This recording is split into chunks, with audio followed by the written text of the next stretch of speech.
Isipin mo, nasa gitna ka ng malamig na kabundukan, matapos ang mahabang lakaran, ang pinaka-inaasam mo ay isang mainit at nakabubusog na mangkok ng instant noodles. Ngunit, sa bawat minutong lumilipas, nagtataka ka, bakit hindi ito maluto-luto? Ano ang misteryo sa likod ng tigas ng iyong paboritong pagkain sa ganitong kataasan? Karamihan sa atin, sanay na ang tubig ay kumukulo sa 100 degrees Celsius sa level ng dagat, ito ang normal nating nakikita.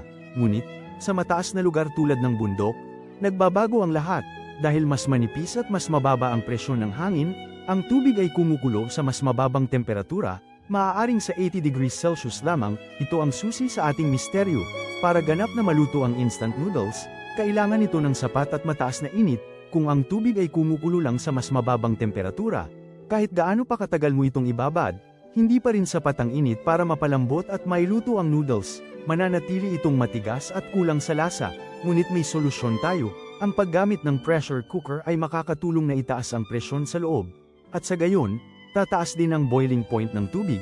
At sa wakas ay maluluto mo na ang perpektong pansit sa tuktok ng bundok.